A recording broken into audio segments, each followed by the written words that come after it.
La ville de Nyon a présenté son projet de budget 2021 et c'est un budget déficitaire. Claude Huldry, est-ce que vous pourriez nous donner les grandes lignes de ce budget? Oui, volontiers. En fait, on pourrait résumer ce budget 2021 à un seul chiffre, c'est 3,8 millions. Ces 3,8 millions, en fait, c'est la péréquation verticale et horizontale qui vont peser en plus par rapport à 2020. Alors 3,8 millions, certes, mais un budget déficitaire de plus de 10 millions de francs. Oui, on passe de 8,5 millions en 2020 de déficit à 10,5 millions effectivement pour 2021 prévu. Alors ça s'explique par plusieurs éléments. Est-ce que vous pourriez nous donner les grands éléments qui arrivent à ce déficit du budget 2021? Nous avons effectivement ces 3,8 millions qui pèsent pour pratiquement la totalité des 4 millions plus de déficit. Et là-dessus, nous avons que 200 000 francs en fait, de charges supplémentaires liées vraiment à la maîtrise de la ville.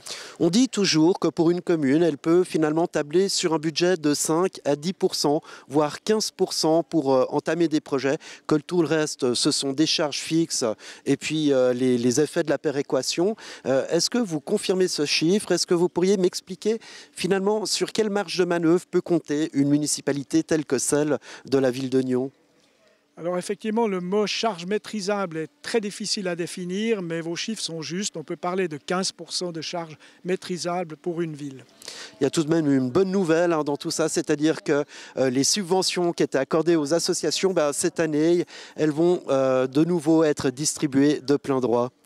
Oui, la municipalité a renoncé, comme en 2019 et 2020, à garder ces 5% de coupe dans les subventions sportives et culturelles et on revient au budget de 2018, c'est-à-dire à des subventions à 100%. Alors évidemment, inutile de rappeler la situation dans laquelle tout un chacun vit, la pandémie. Est-ce qu'elle a une influence sur le projet de budget tel qu'il a été élaboré pour 2021 ? Oui, elle a une influence particulièrement dans les investissements puisque nous avons décidé de sortir certains projets qui avaient été mis de côté, qui avaient été mis au frigo. Nous allons investir, si possible, 45 millions et non plus une trentaine comme en 2020.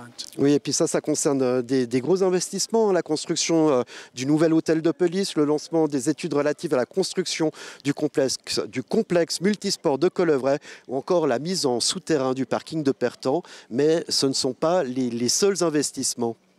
Non, nous avons effectivement 2 préavis qui sont déposés devant le Conseil qui concernent la rénovation du centre sportif du Rocher, la rénovation du centre-ville. Ce sont 2 crédits d'études, mais qui sont quand même à eux seuls de pratiquement 4 millions.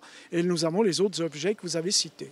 Finalement, c'est une bonne période pour investir puisque les effets de cette pandémie se feraient sentir qu'à partir de 2022. Oui, c'est surtout des investissements qui, normalement, avec les marchés publics, devraient pouvoir revenir à des entreprises locales, si c'est possible. En conclusion, qu'est-ce qu'on pourrait dire finalement? Que la ville de Nyon est toujours en soutien de l'économie locale et c'est la raison de ce projet de budget 2021?